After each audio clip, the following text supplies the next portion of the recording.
It was a cold evening in late November 2013 when 23-year-old Emily Carter left her small apartment in Ashford, a quiet town in the northeastern United States. Ashford wasn't the type of place that made headlines. It was suburban, filled with aging strip malls, churches, and two-lane roads lined with tall, bare trees. The kind of town where people rarely locked their doors and neighbors waved at each other while mowing their lawns. But what happened to Emily Carter that night would turn Ashford into the center of a mystery that still leaves questions unanswered. Emily wasn't a name most people outside her town knew. She was an ordinary young woman working at a local cafe while finishing up her degree in psychology at a community college. Friends described her as quiet, studious, and sometimes a little shy.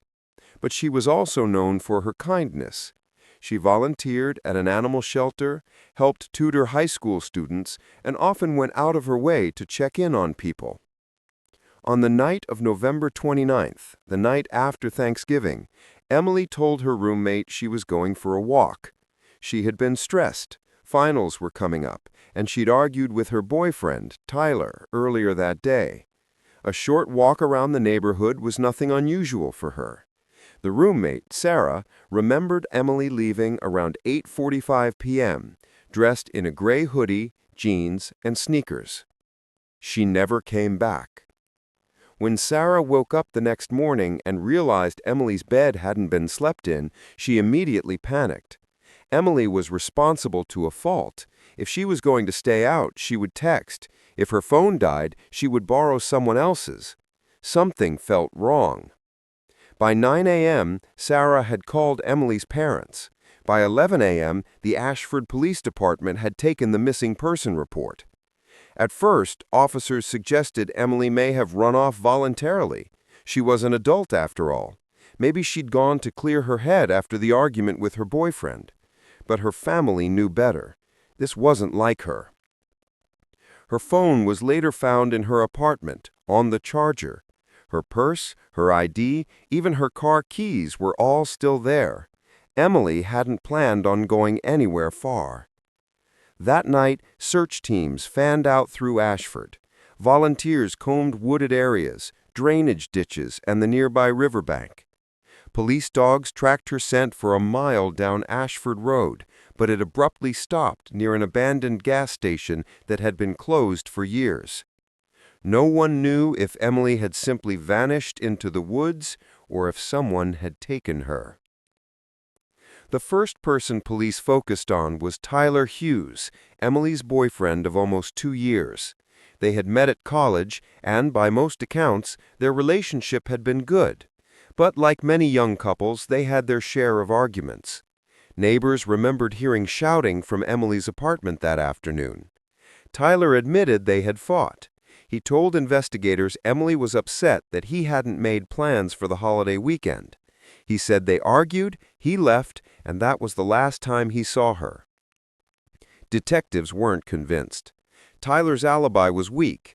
He claimed he went to his cousin's house after the argument, but the cousin admitted Tyler didn't show up until nearly 10 p.m. That left more than an hour unaccounted for, the same window of time when Emily disappeared. When questioned about it, Tyler became defensive. "I didn't do anything to her. She just wanted space," he said during a recorded interview. Police noted his nervousness, his constant fidgeting, and the inconsistencies in his timeline. But without evidence, no body, no signs of struggle, no witnesses, they couldn't arrest him. In the days following Emily's disappearance, multiple people reported seeing someone matching her description. One man said he saw a girl in a gray hoodie walking quickly down a rural road, about 3 miles from the gas station, around 10 p.m. Another claimed to have seen a young woman at a truck stop diner off the interstate, sitting with an older man. Police investigated both leads, but surveillance footage from the diner was too blurry to identify the woman, and the man who saw someone walking on the road later admitted he wasn't entirely sure it was Emily. Still, these reports fueled rumors. Was Emily running away from something? or someone. The abandoned gas station quickly became the center of the investigation. Located on Ashford Road, it had been empty for over a decade. Its windows were shattered, the roof sagging, weeds growing through the cracks in the pavement. Teenagers sometimes broke in to drink or smoke. When police searched the property, they found something chilling: a fresh footprint in the dust near the back entrance. It matched the size and tread of Emily's sneakers. Even more disturbing, they found a torn piece of gray fabric snagged on the barbed wire fence behind the station. Forensic tests later confirmed it was from Emily's hoodie. This changed everything. Emily hadn't simply wandered off. Something had happened at that gas station. The news spread quickly. Ashford was a town where everyone knew each other, and now one of their own had vanished without a trace. Parents stopped letting their kids walk home from school. Joggers carried pepper spray. The gas station became a makeshift memorial with flowers, candles, and photos of Emily taped to the broken glass. The local news covered the story relentlessly. "Missing woman last seen near abandoned gas station" became the headline for weeks. Everyone had a theory. Some blamed Tyler, others whispered about truck drivers passing through the interstate. A few brought up an unsolved case from the 1990s when another young woman had vanished in nearly the same area. The town wanted answers, but none came. 2 weeks after Emily's disappearance, investigators received an anonymous tip. The caller claimed they had seen Emily get into a dark-colored pickup truck near the gas station the night she vanished. The tip was vague, but police followed up. They canvassed the area for anyone who owned a truck matching the description. One name came up repeatedly: James Whitaker. Whitaker was a 46-year-old mechanic who lived just outside town. He was known for being quiet, keeping to himself, and driving an old black Ford pickup. He had a prior record, a DUI, some minor theft charges, but nothing violent. Still, neighbors described him as creepy. When detectives interviewed him, Whitaker denied knowing Emily. He said he was at home alone the night she disappeared, working on his truck. But when they asked to search his property, he refused. Without probable cause, they couldn't do much, but Whitaker quickly moved to the top of their suspect list. On December 14th, just over 2 weeks after Emily disappeared, a group of hunters found something in the woods 5 miles outside Ashford. A single white sneaker, partly buried in leaves. It matched the pair Emily had been wearing. Nearby, they found drag marks in the dirt leading toward an old hunting cabin. The cabin had been abandoned for years, its door hanging off its hinges, the inside covered in dust. But in one corner, investigators found fresh cigarette butts, an empty beer can, and a blanket. Someone had been there recently. And on the wall, scratched into the wood, were the words, "She was here." The discovery of Emily's sneaker in the woods shifted the investigation from a missing persons case into something darker. The writing on the cabin wall, "She was here," haunted both the investigators and the Carter family. For Emily's parents, it was confirmation she had been alive after leaving her apartment that night. But it also raised terrifying questions. Who had taken her there, and where was she now? Detectives began poring over every possible camera in Ashford. Most businesses didn't have working security systems, but one small auto repair shop, less than half a mile from the gas station, did. The footage was grainy and time-stamped incorrectly, but it captured something significant. Around 9:30 p.m., the night Emily disappeared, a black pickup truck could be seen driving past the shop. The make and model matched the truck, owned by James Whitaker. Investigators finally had enough to obtain a warrant. On December 18th, police searched Whitaker's rundown property. His yard was cluttered with old car parts, rusting tools, and oil-stained tarps. His house was filthy, with piles of trash stacked against the walls and cigarette smoke hanging heavy in the air. In his garage, officers made a disturbing discovery: strands of long brown hair tangled in duct tape. Forensics later confirmed the hair matched Emily's DNA. Even more chilling, they found a torn piece of fabric stuffed into a toolbox, the same fabric that matched Emily's hoodie at the gas station. Whitaker was immediately taken into custody. When confronted with the evidence, Whitaker denied everything. "I don't know that girl. I've never seen her in my life," he insisted. But detectives pressed harder, pointing to the hair, the fabric, the truck seen near the gas station. Whitaker grew agitated. He slammed his fists on the table, cursed at the officers, and eventually demanded a lawyer. Although the evidence was damning, there was still one problem: no body. Without it, prosecutors feared their case wouldn't hold in court. While Whitaker was the prime suspect, detectives didn't entirely clear Tyler Hughes. His alibi remained shaky, and some investigators theorized he could have staged evidence to point toward Whitaker. Phone records showed something curious. Tyler's phone had pinged near the gas station that night, the same area where Emily's trail went cold. When asked about it, Tyler claimed he had simply driven past looking for Emily after their fight, but police weren't sure. The investigation split into two directions. Was Emily abducted by a stranger, like Whitaker, or was someone close to her, like Tyler, responsible? By January 2014, Ashford was consumed by the case. Theories divided the town. Some believed Whitaker was guilty, a predator who had finally been caught. Others were convinced Tyler had snapped after the argument and shifted blame onto an easy target.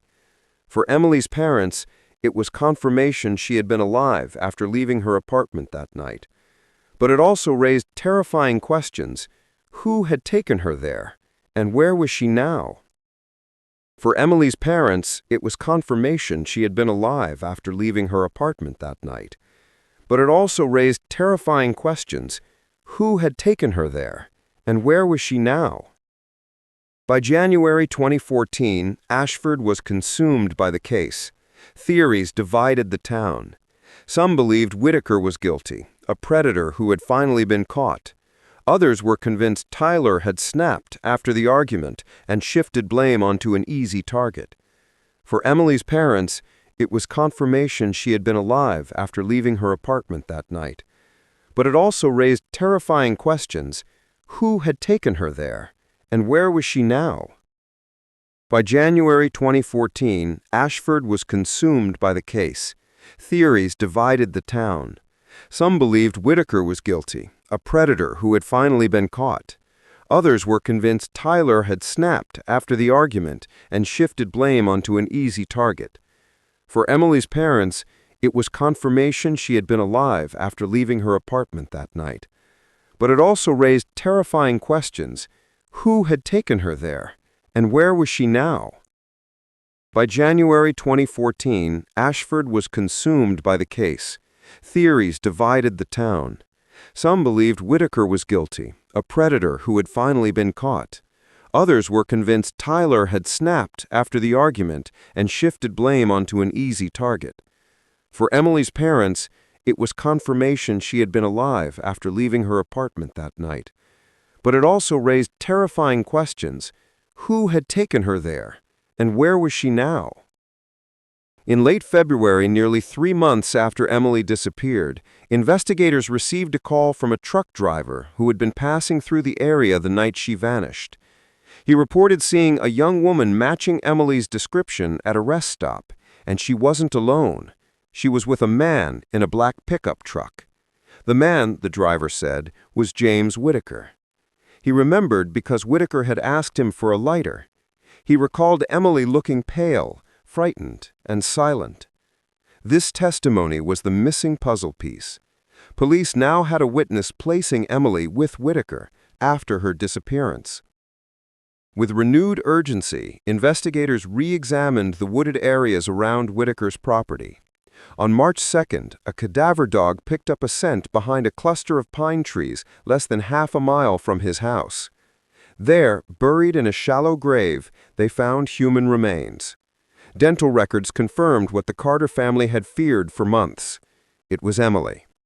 Forensic analysis revealed Emily had died from blunt force trauma to the head. The timeline suggested she was attacked near the gas station, forcibly taken to the cabin, and later held, at least for several days, before being killed. Inside Whitaker's house, detectives also found notebooks filled with disturbing writings, pages of rambling thoughts about women, isolation, and anger at the world. Some entries mentioned the girl at the coffee shop, the same cafe where Emily worked. This suggested Whitaker had been watching her long before the night she disappeared. James Whitaker was charged with first-degree murder, kidnapping, and unlawful restraint. His trial began in October 2014 and lasted 6 weeks. The prosecution laid out a chilling case. Whitaker had stalked Emily, abducted her the night of November 29th, held her captive in the cabin, and eventually killed her.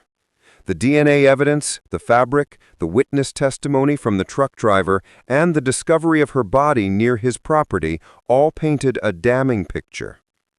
The defense, however, tried to sow doubt. They argued that Tyler Hughes had motive and opportunity, and that evidence could have been planted. They pointed out that Tyler's phone had pinged near the gas station that night, the same area where Emily's trail went cold. But the jury wasn't convinced. After just 5 hours of deliberation, they returned with a verdict: guilty on all counts. Whitaker was sentenced to life in prison without the possibility of parole. The verdict brought some closure, but not peace. Emily's parents described the years that followed as a blur of grief, anger, and unanswered questions. How long had Whitaker been stalking her? Could Emily have been saved if police had searched his property sooner? Why had Whitaker targeted her in the first place?